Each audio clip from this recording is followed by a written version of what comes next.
Hello, Radhe Radhe. ये question आपके NEET 2024 में आया था।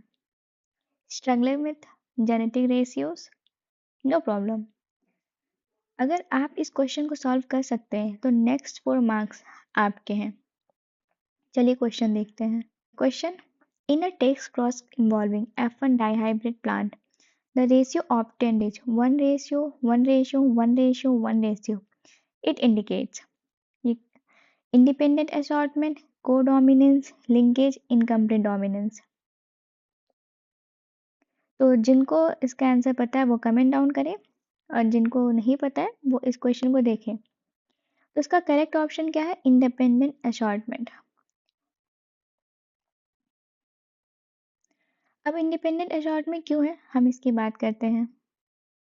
अगर हम इस क्वेश्चन के लॉजिक की बात करें, जो आपका फिनोटाइप्स रेशियो था, क्या था? 1:1:1:1 इट मीन्स कि जो आपके एलियंस है वो आपके सेपरेटली फीलिंग है, वो आपसे एक दूसरे से किसी से स्टक नहीं है। इसका क्या मतलब होता है कि वो आपका क्या है, ये आपका एक सिंपल सा क्लासिक डेफिनेशन क्या है इंडिपेंडेंट असॉर्टमेंट का।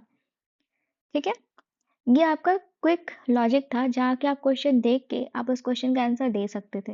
अब देखते हैं कि लॉ ऑफ इंडिपेंडेंट असॉर्टमेंट है क्या। अगर हम लॉ ऑफ इंडिपेंडेंट असॉर्टमेंट की बात करें तो आपका मेंडस का थर्ड लॉ है, जिन्होंने ऑब्जर्व कब किया था? डाइहाइब्रिड प्रोसेस के टाइम पे। इसका डेफिनेशन क्या है जो आपके एनसीईआरटी में दिया हुआ है? When two pairs of traits are combined in hybrid, अगर जो दो पेयर आपके ट्रेट्स है वो आपस में कंबाइन होते हैं किसमें? हाइब्रिड के फॉर्म में, तो segregation of one pair of characters is independent of the other pair of characters. तो जो आपकी सेग्रीगेशन होती है वो आपका एक पेयर ऑफ कैरेक्टर्स होता है और दूसरे पेयर ऑफ कैरेक्टर्स पे इंडिपेंडेंट होती है। उन पे क्या होता है कि उनका कोई भी इफेक्ट नहीं पड़ता है। अब इस क्वेश्चन को देखते हैं सॉल्व कैसे करेंगे।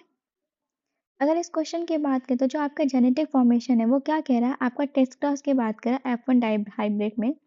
जब भी हम टेस्ट क्रॉस की बात करते हैं तो आपका जो एक एलील इस तरीके से होता है, दूसरा आपका एलील का रिसेसिव पेरेंट में होता है।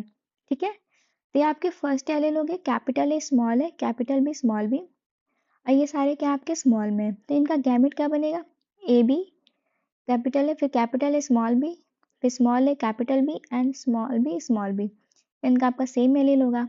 अब क्या करेंगे कि इनका हम प्यूनेट स्क्वायर करके इनका हम क्रॉस कराएंगे, जो कि यहाँ पे दिया हुआ है। हमने क्या किया, इस एलील को और इस एलील को क्या किया, आपस में क्रॉस करा दिया। देख सकते हैं ये इस यहाँ पे लिखा हुआ है और ये यहाँ पे लिखा हुआ है, तो इनका रेशियो क्या आता है? 1:1:1:1। अब ये क्यों होता है इसके बारे में भी देख लेते हैं। देखिए, जो आपका था क्या आया था? Capital A small a capital B small b, ये आपका क्या है? डोमिनेंट है। ठीक है, दोनों के लिए। अब यहाँ पे एक कैपिटल है बाकी सब स्मॉल है, तो इसका मतलब क्या है? डोमिनेंट होता है फर्स्ट है, पर आपके बाकी क्या है? रिसेसिव है। ठीक है, अब यहाँ पे क्या है? दो स्मॉल है, एक कैपिटल है एक स्मॉल है, तो आपका क्या है? रिसेसिव आपके पहले दो है। ठीक है, फिर डोमिनेंट है आपका सेकेंड वाला।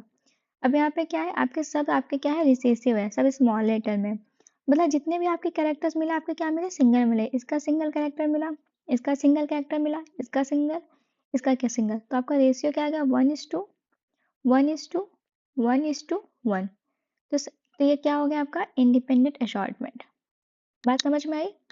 देखो, अब इसको आप लास्ट टाइम मिनट के लिए रिवीजन के लिए आप इसको क्या कर लीजिए, समय सेव कर लीजिए और कमेंट डाउन करिए आपको और भी कोई चीट चाहिए मेंडेलियन रेशियो के लिए।